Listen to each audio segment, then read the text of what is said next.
Marcus walked through the corridors of the Coalition base, watching in amazement as former Devourer agents struggled to remember their individual identities. The three figures in dark suits who had burst into the laboratory were now sitting on the floor, holding their heads in their hands as memories of their original selves slowly returned. One of them looked up at Marcus with eyes that were no longer the terrible black of the collective consciousness, but brown and confused and painfully human.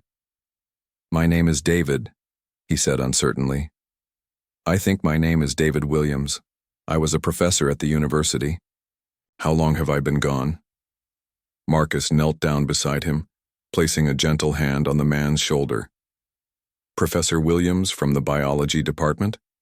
You have been missing for 3 years. Everyone thought you were dead."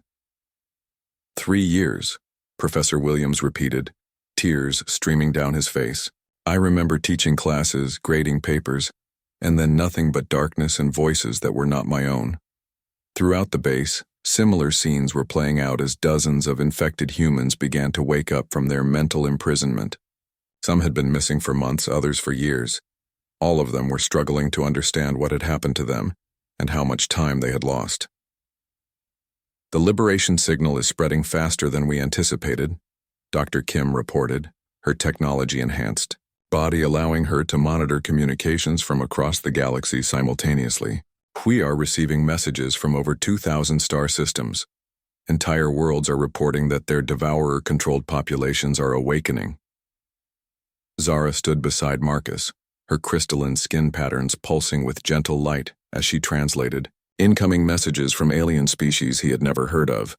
"The Zilanian homeworld has been free for the first time in 400 years. The Vorthan colonies are celebrating the return of individual consciousness. Even the ancient Keeper worlds, which fell to the Devourers at the very beginning of the invasion, are sending signals of gratitude." Marcus felt overwhelmed by the scope of what they had accomplished. Billions of sentient beings across the galaxy were experiencing freedom for the first time in generations, and it had all started with his chaotic human brain refusing to accept the virus's perfect order. Commander Thrix approached them, no longer speaking in urgent battle commands but in slower, more thoughtful tones. Zara translated his words with obvious emotion. "He says that his own homeworld, which fell to the Devourers 60 years ago, just sent their first independent communication in over half a century. His family, his children, they are all alive and free." But even as celebration spread through the base, Marcus knew their work was far from over. Through his connection to the transformed viral network, he could sense the confusion and fear of newly awakened minds across the galaxy. Freedom was wonderful, but it was also terrifying for beings who had not made individual decisions in decades or even centuries.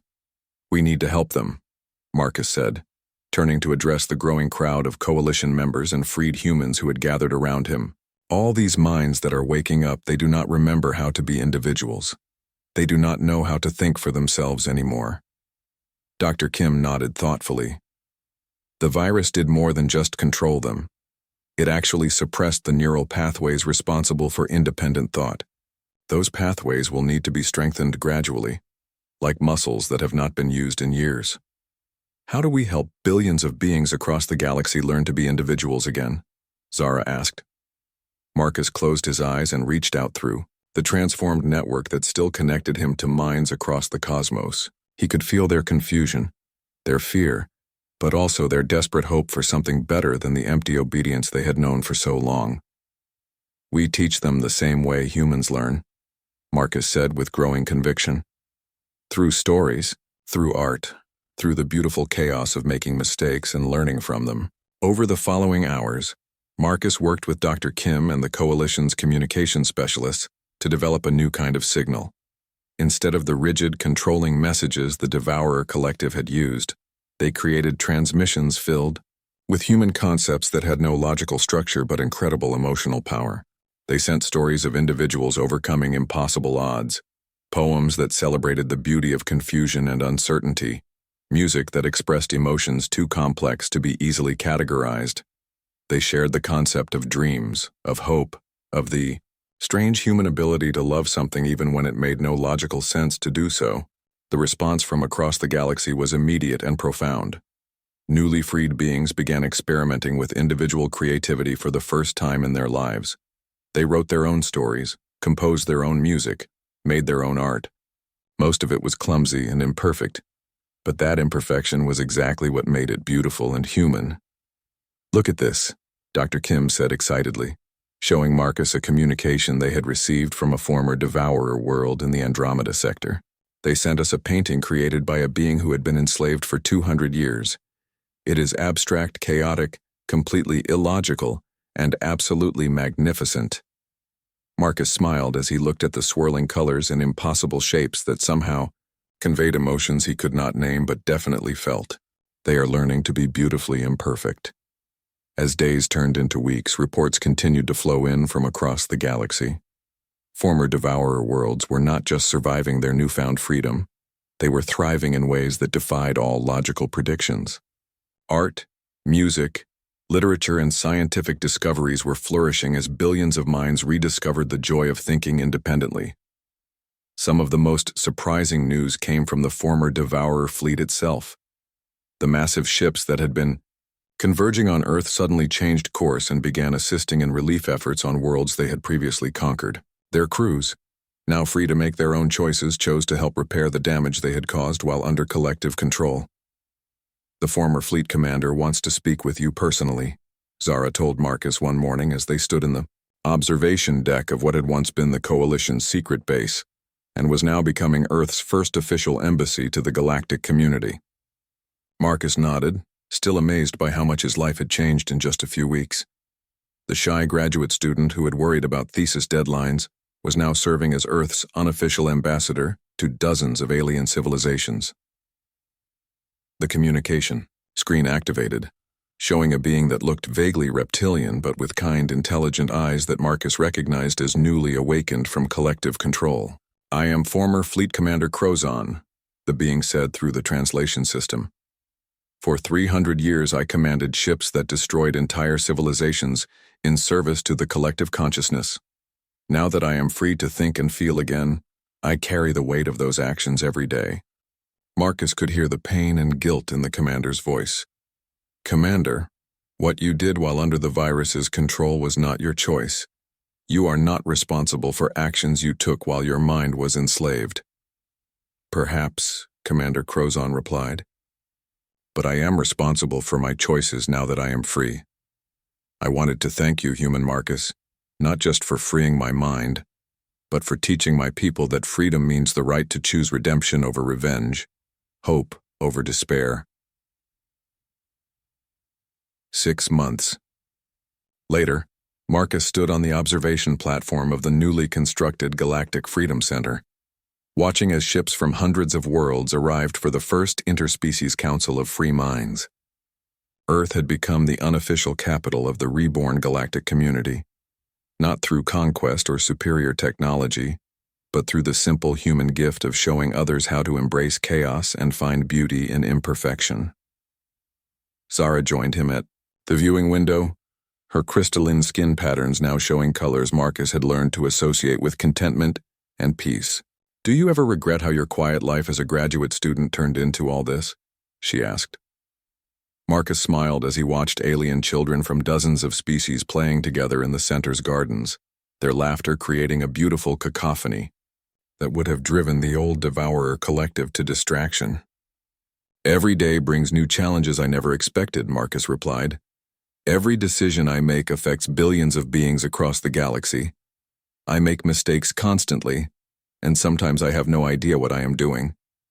He turned to look at Zara, his secret protector who had become his closest friend and partner in the grand work of teaching the galaxy to be human. "But that is exactly what makes it perfect," Marcus concluded. "We are all beautifully, chaotically, hopefully human now, and that is the greatest gift we could have given the universe." Outside the window, the stars shone with the light of countless free worlds, each one following its own imperfect path toward whatever tomorrow might bring. Marcus could barely breathe as he crouched behind the parked car with Zara. Her crystalline skin patterns pulsed with soft light, and her violet eyes seemed to see everything at once. The men in dark suits were spreading out around the crashed car, moving with an eerie precision that made Marcus's skin crawl. "What do you mean they are not human?" Marcus whispered, his voice shaking.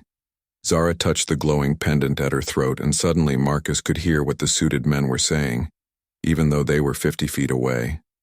Their voices were flat and emotionless, speaking in perfect unison like a choir of robots. Target location confirmed. Protector presence detected. Begin elimination protocol. Those are devourers, Zara explained quietly. They look human on the outside, but inside they are something else entirely. They have been hunting you for years, Marcus. Every time you almost died, they were behind it. Marcus felt his world spinning out of control. Hunting me? Why? I am nobody special. I am just a graduate student studying alien life, which apparently is not even theoretical anymore. Zara looked at him with those luminous eyes, and for a moment her expression softened. You are far more special than you know. Your species, humans, you have something that no other intelligent race in the galaxy possesses. Something that makes you incredibly dangerous to the devourers. One of the suited men turned in their direction, and Marcus saw his face clearly for the first time. The features were human, but the eyes were completely black, reflecting light like polished stones. The thing that looked like a man began walking toward their hiding spot with mechanical steps. We need to move. Now, Zara said, grabbing Marcus's hand. The moment their skin touched, Marcus felt a strange tingling sensation, and suddenly he could move faster than he had ever moved before. Zara pulled him along the street, and they seemed to glide over the pavement like they were floating. Behind them, the devourer in the suit let out an inhuman shriek that made Marcus's teeth ache. How are we moving so fast? Marcus gasped as they rounded a corner. I am sharing some of my abilities with you, Zara replied, but it will not last long, and there are more of them coming. They could hear engines roaring behind them as the black vehicles gave chase. Zara led Marcus through a maze of narrow alleys between old buildings, moving with the confidence of someone who had planned this route many times before. The sound of pursuit grew closer with each passing second. Tell me about these devourers, Marcus said as they ran. What do they want with Earth? Zara leaped over a fence with impossible grace, pulling Marcus with her. They are a collective consciousness that spreads from world to world like a virus. They take over the minds of entire civilizations, turning them into extensions of their hive mind. In the past 1,000 years, they have consumed over 200 intelligent species. Marcus felt his stomach drop. Consumed? You mean? I mean those species no longer exist as individuals. Their bodies live on, but their minds, their souls, everything that made them who they were, is gone. They become part of the devourer, collective mindless servants carrying out the will of the hive. They emerged from the alley onto a busy street near the university. Normal people were walking around, going about their evening activities, completely unaware that alien predators were hunting through their town. Marcus wanted to scream at them to run, to hide, but he knew they would think he was crazy. How long has this been happening on Earth? Marcus asked. The first Devourer scouts arrived about 30 years ago, Zara replied, checking her pendant, which was now flashing urgent patterns of light. They began the usual process of studying your species, looking for weaknesses, preparing for full mind invasion. But then something unexpected happened. A black sedan turned the corner behind them, moving slowly, scanning the crowds. Zara quickly pulled Marcus into a crowded coffee shop, and they sat at a table near the back, trying to blend in with the college students studying for exams. What happened? Marcus whispered. The devourers could not figure out how to control human minds, Zara said, ordering 2 coffees from a passing waitress as if this was a normal conversation. Every other species they encountered had predictable thought patterns, logical mental structures that the devourer virus could easily override. But humans are different. Marcus watched through the window as the sedan continued cruising down the street. Different how?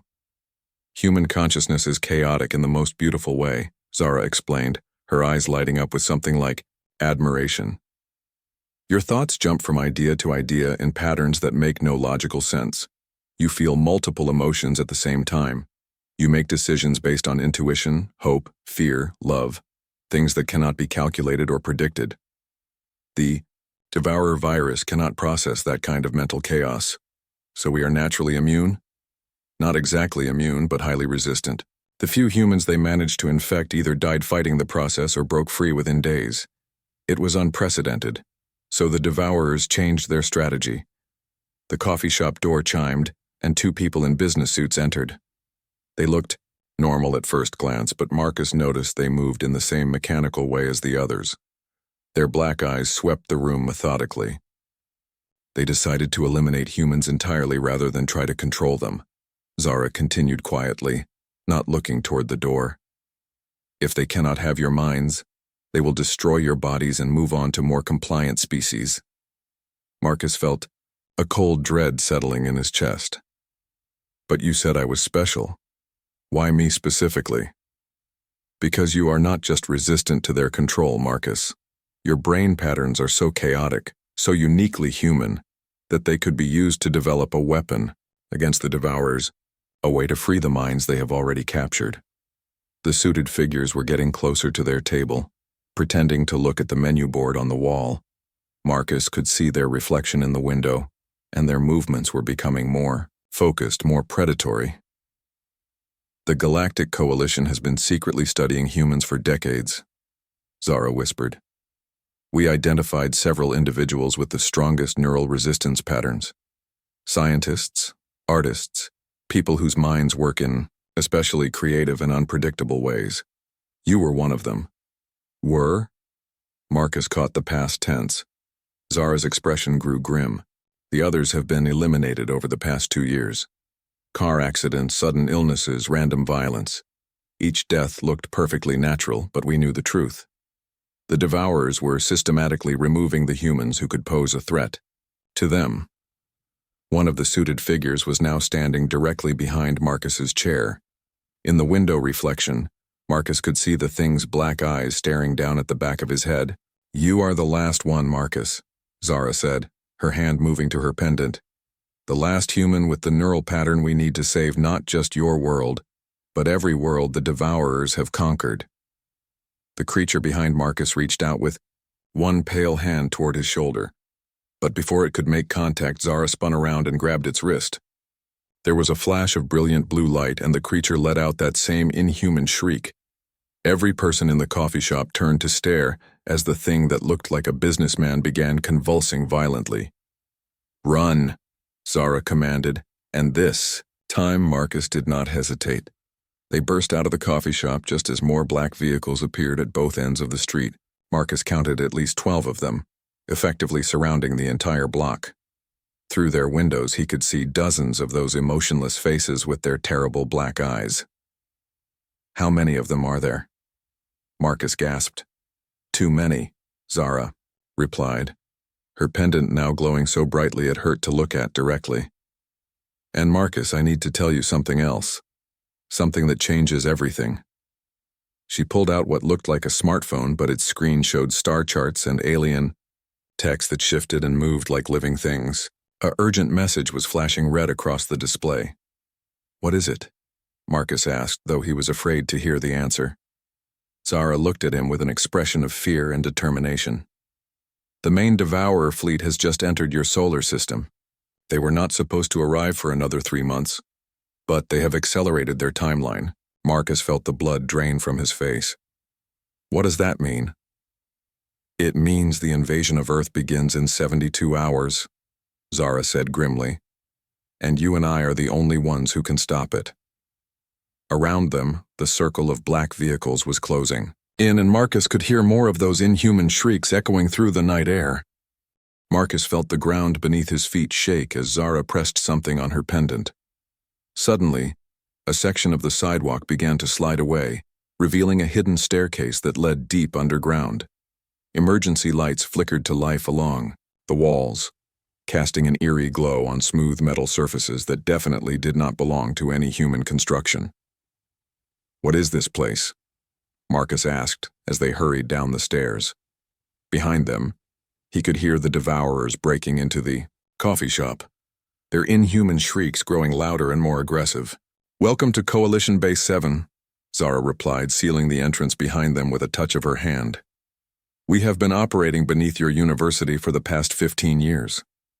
The staircase seemed to go down forever, spiraling through levels of advanced technology that made Marcus's head spin. Through transparent walls, he could see laboratories filled with equipment he did not recognize, communication centers with screens showing star maps and alien text, and what looked like medical facilities designed for multiple species. Coalition? Marcus asked, still trying to process everything he was seeing. The Galactic Coalition of Free Worlds, Zara explained as they reached the bottom of the staircase. What remains of it anyway? We are the survivors from the worlds the Devourers have already conquered, and we have been fighting them for over 300 years. They emerged into a vast underground chamber that took Marcus's breath away. The space was easily as large as a football stadium, with multiple levels connected by walkways and transport tubes. Beings that were clearly not human moved purposefully through the corridors, some walking on two legs, others floating, and a few that seemed to shift between different forms as they moved. There are so many different species, Marcus whispered, in amazement.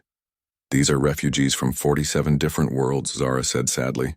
Each one represents an entire civilization that managed to escape before their home planets fell to the Devourers. Some of us have been wandering the galaxy for generations, searching for a way to fight back. A tall being with blue skin and 6 arms approached them, speaking in a language that sounded like musical chimes. Zara responded in the same language, then turned to Marcus. Commander Thrick says the perimeter sensors detected over 200 Devourer infiltrators converging on this location. They know we are here now. Marcus looked around at all the alien refugees, many of whom seemed to be staring at him with a mixture of hope and desperation. They are all counting on me, are they not? Not just them, Zara said gently. Every living being in the galaxy is counting on you, even if they do not know it yet.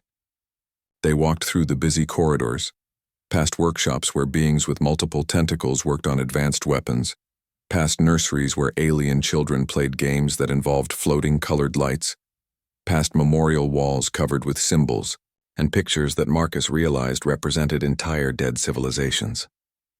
How did it start? Marcus asked. The Devourers, I mean. Where did they come from? Zara paused at one of the memorial walls, touching a symbol that looked like a spiral galaxy. No one knows for certain. The first reports came from the outer rim of the galaxy over 1,000 years ago. Entire star systems would simply go silent. When scout ships investigated, they found the planets still inhabited, but everyone on them had changed. They moved the same way, spoke the same way, thought the same way. Individual identity had been completely erased. They entered what looked like a medical facility, where a being that resembled a giant butterfly was examining holographic displays of brain scans. Marcus recognized some of them as human brains, but others were completely alien in structure. Dr. Sarah Kim, Zara called out, and the butterfly creature turned toward them. But as it approached, Marcus realized it was not entirely alien after all. The face that looked back at him was definitely human, though the woman's body seemed to be partially merged with some kind of advanced biotechnology. You must be Marcus, Dr. Kim said, her voice carrying a slight echo as if it was being amplified by the technology integrated into her body. I have been studying your brain patterns for months. Fascinating work, really. I have never seen neural activity quite like yours. You are human, Marcus said, still staring at her unusual appearance. I was originally, Dr. Kim replied with a sad smile.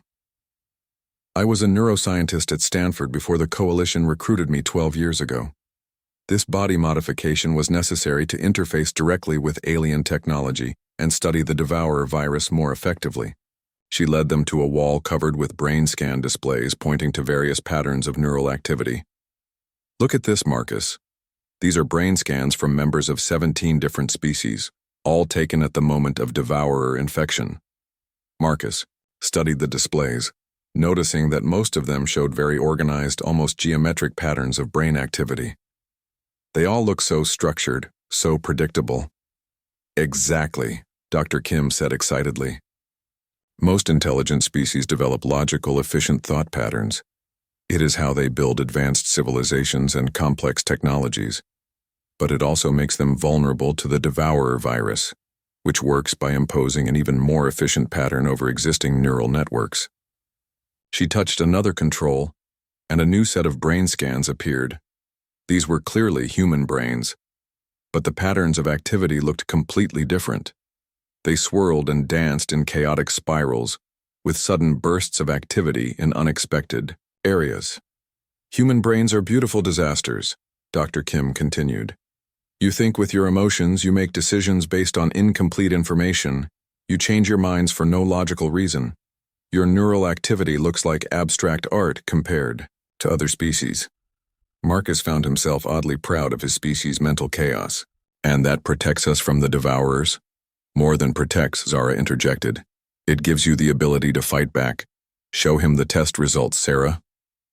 Dr. Kim activated another display, this one showing a human brain scan next to what looked like a writhing mass of dark energy. This is what happens when we expose human neural patterns to the devourer virus in controlled conditions. Instead of being overwhelmed, the human brain actually begins to break down the virus structure. Marcus watched in fascination as the chaotic human brain activity seemed to tear apart the organized virus pattern, like a storm destroying a house of cards. The randomness disrupts their programming? It does more than disrupt it, Dr. Kim said, her eyes lighting up with scientific excitement. Human consciousness is so unpredictable that it actually confuses the virus into releasing its control over other infected minds. We think human neural patterns could be used to create a liberation signal, something that could free entire planets from devourer control. An alarm began sounding throughout the base, and red lights started flashing along the corridors. Commander Thrix's musical voice echoed through communication speakers, followed by Zara's translation. The devourers have found the main entrance. They are trying to break through our defenses. Marcus could feel the floor vibrating as something powerful struck the levels above them. Dust fell from the ceiling, and several of the alien refugees began moving quickly toward what looked like evacuation routes. How long do we have? Marcus asked. Not long enough, Zara replied grimly. Marcus, we need to accelerate the research. We were planning to spend months studying your neural patterns and developing the liberation signal gradually, but we are out of time. Dr. Kim was already preparing some kind of scanning equipment, devices that looked like they belonged in a science fiction movie. Marcus, I need to warn you that what we are about to attempt has never been tried before. We are going to expose you to a controlled sample of the devourer virus while monitoring your brain activity. Marcus felt his stomach drop. You want to infect me with the thing that destroys minds? A very small, contained sample, Dr. Kim assured him. But yes, we need to see exactly how your consciousness fights back against it. The data we collect could be used to create a weapon that frees billions of enslaved minds across the galaxy. Another explosion shook the base, this one much closer. Through the transparent walls, Marcus could see coalition forces running through the corridors, carrying weapons that fired beams of colored light. The choice is yours, Marcus, Zara said, placing a gentle hand on his shoulder. But you should know that every other human we tested this on died during the procedure. Your brain patterns are uniquely chaotic, which gives you the best chance of survival, but there are no guarantees. Marcus looked around at the alien refugees, at the memorial, walls covered with symbols of dead civilizations, at Dr. Kim with her desperately hopeful expression. The weight of an entire galaxy's freedom was settling on his shoulders, and he was just a graduate student who had been worried about his thesis defense a few hours ago. If I do not do this, what happens to Earth? He asked. The Devourer fleet arrives in 72 hours, Zara replied. Within a week, every human on your planet will be enslaved or dead. Marcus took a deep breath, trying to calm his racing heart. And if I do this and survive? Then we might have a chance to not only save Earth, but to free every world the Devourers have conquered, Dr. Kim said. The base shook again, and Marcus could hear the sound of energy weapons firing somewhere above them. Time was running out, and the most important decision in Dr. Kim moved with practiced efficiency as she prepared the testing chamber, her technology-enhanced body allowing her to operate multiple pieces of equipment simultaneously. Marcus watched nervously as strange devices hummed to life around a chair that looked more like a medical scanner than anything he had ever seen before. The process is relatively simple in theory, Dr. Kim explained as she calibrated the machines. We will introduce a microscopic sample of the devourer virus directly into your neural system while monitoring every aspect of your brain activity. If your consciousness can resist and break down the virus, we will record exactly how it happens. Marcus sat in the scanning chair, feeling small sensors attach themselves to his head and neck. And if my consciousness cannot resist it? Then you will experience what billions of other beings have experienced, Zara said quietly. Your individual identity will be erased, and you will become part of the devourer collective mind. The Yao base shook violently as another explosion echoed through the corridors. Through the transparent walls, Marcus could see coalition soldiers retreating from the upper levels, firing their energy weapons at unseen enemies. The sound of inhuman shrieks was getting closer. How much time do we have? Marcus asked, trying to keep his voice steady. Commander Thrix entered the laboratory, speaking rapidly in the musical language. Zara listened intently, then turned to Marcus with a grim expression. The devourers have broken through the first 3 defensive barriers. We have maybe 20 minutes before they reach this level. Dr. Kim nodded and began the startup sequence. That should be enough time if everything goes according to plan. Marcus, I need you to stay as calm as possible during the initial phase. The virus will try to establish control gradually. What will it feel like? Marcus asked. Based on our observations of other test subjects, you will first experience a sense of peace, like all your worries are disappearing. Then you will feel your thoughts becoming more organized, more logical. The virus tries to make the takeover feel pleasant and natural. Marcus closed his eyes as the scanning equipment activated around him. He could feel a slight tingling sensation in his head, and the sounds of the battle outside seemed to fade into the background. Beginning virus introduction now, Dr. Kim announced. Microscopic sample entering neural pathways. At first, Marcus felt nothing unusual. Then, gradually, a strange calm began to settle over his mind. All the fear and anxiety he had been feeling about the situation started to drift away, replaced by a sense of clarity he had never experienced before. How do you feel? Dr. Kim asked, monitoring the displays that showed his brain activity. Actually, I feel pretty good, Marcus replied, surprised by his own calmness. Like everything is finally making sense. On the monitors, Marcus could see his chaotic human brain patterns beginning to shift into more organized structures. The wild artistic swirls of neural activity were smoothing out into geometric patterns that looked almost alien. The virus is working faster than expected, Dr. Kim said with concern. Marcus, I need you to fight it. Think about something that makes you uniquely human. But fighting felt unnecessary to Marcus. The organized thoughts flowing through his mind were so much more efficient than his usual mental chaos. Why would he want to return to the confusion and uncertainty of human consciousness when he could have this perfect clarity? Marcus, Zara called urgently, remember who you are. Remember your grandmother, your dreams of studying alien life, the way you felt when you first saw the stars through a telescope.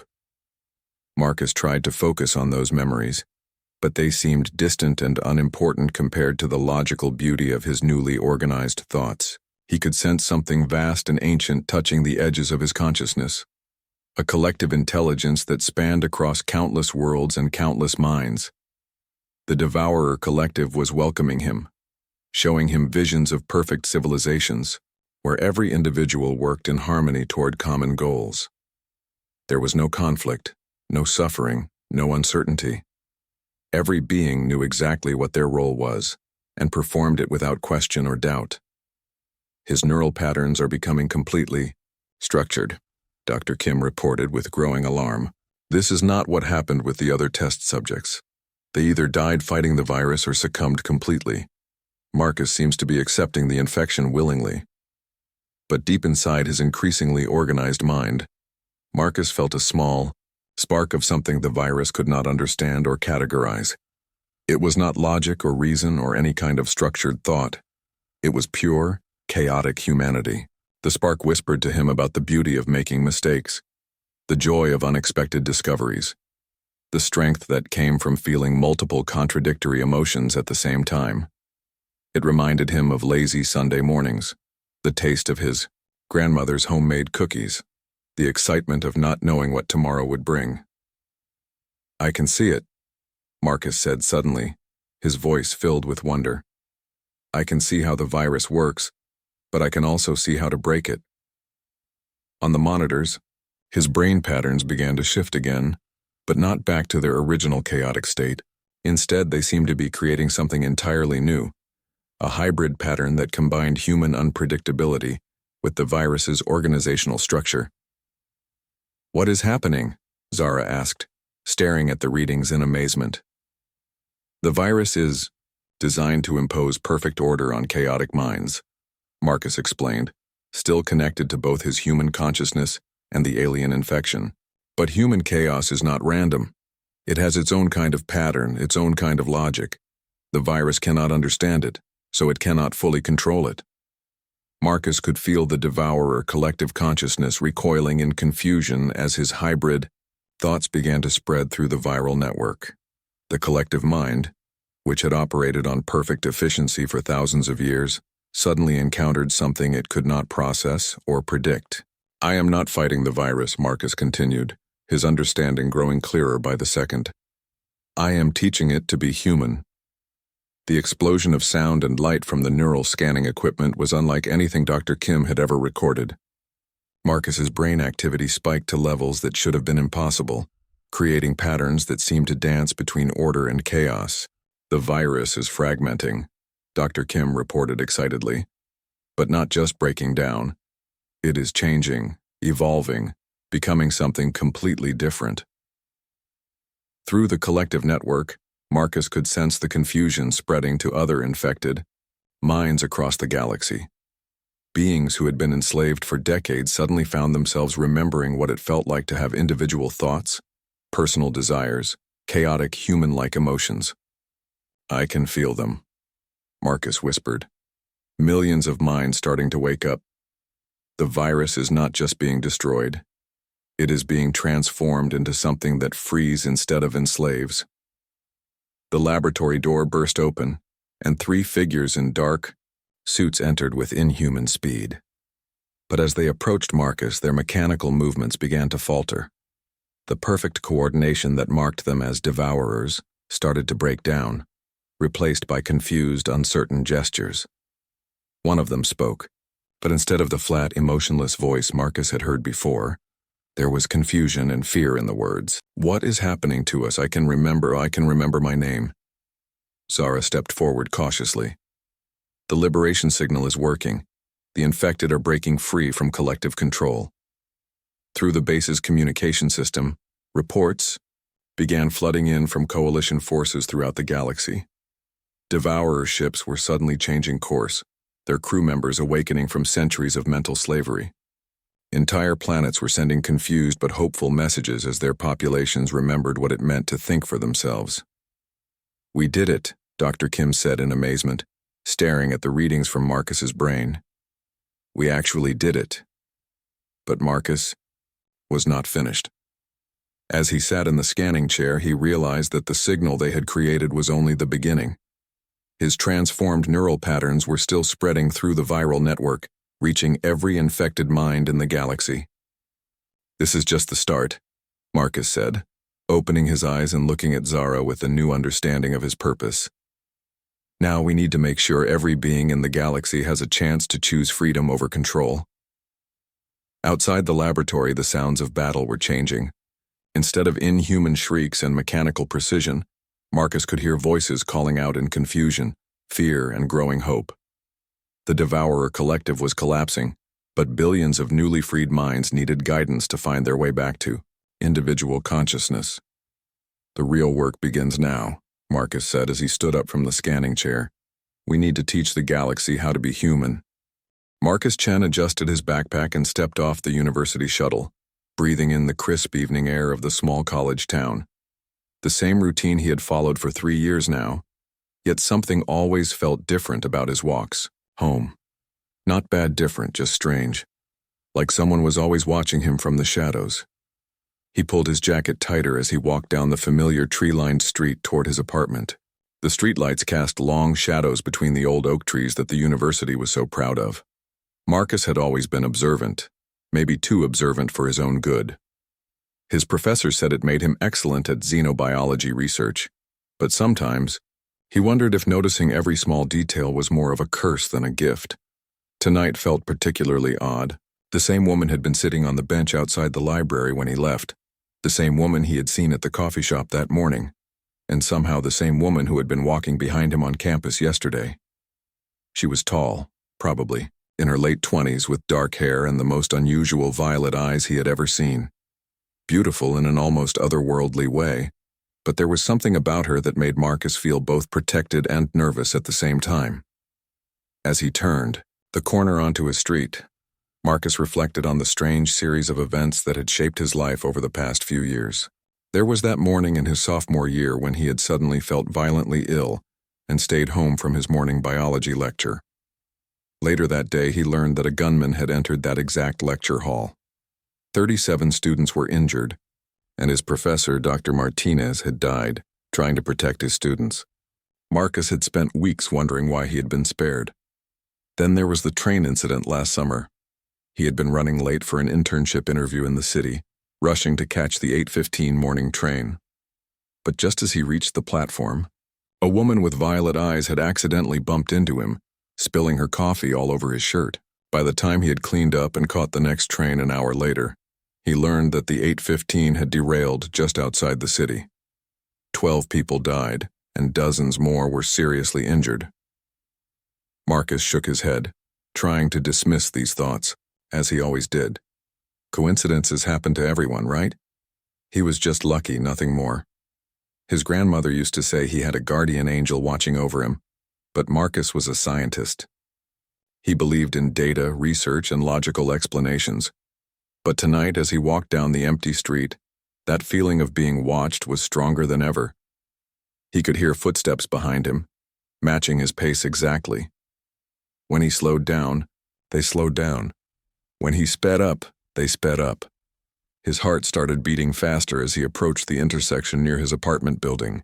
The traffic light was red, and Marcus stood at the corner, pretending to check his phone while actually looking at the reflection in the dark window of the closed bookstore. There she was again, the woman with violet eyes standing about 20 feet behind him under a streetlight. She was looking directly at him now, not even trying to hide it anymore. Marcus felt his hands getting sweaty. Should he run? Should he confront her? Should he call the police? Before he could decide, the light changed to green and he stepped into the crosswalk.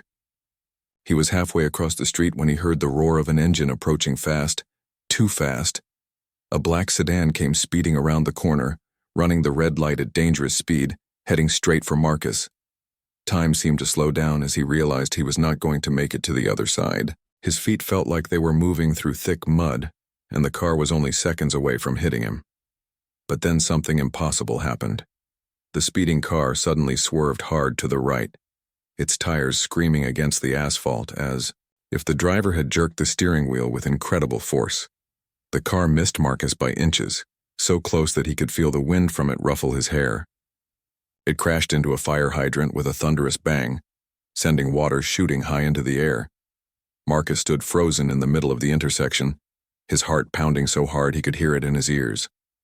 People began running toward the crashed car, shouting and pulling out their phones to call for help, but Marcus could not move. He stared at the wreckage, knowing with absolute certainty that he should be dead right now. A gentle hand touched his shoulder, and Marcus spun around. It was her, the woman with violet eyes, standing right next to him with an expression of deep concern on her face. "Are you hurt?" she asked, her voice carrying a slight accent that Marcus could not place. No, I think I'm okay," Marcus stammered, still in shock. "That car, it was going to hit me. How did it just swerve like that?" The woman studied his face carefully, as if she was making an important decision. "We need to talk, Marcus. Somewhere private." Marcus felt a chill run down his spine. How do you know my name? Who are you?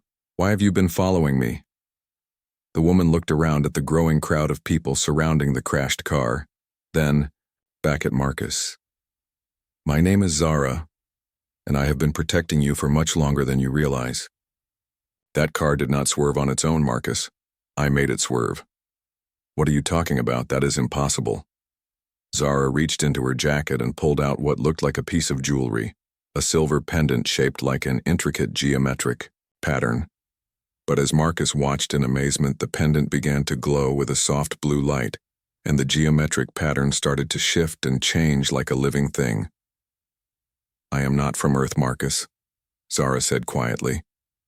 I am what you would call an alien, and I have been assigned to protect you because you are far more important than you know.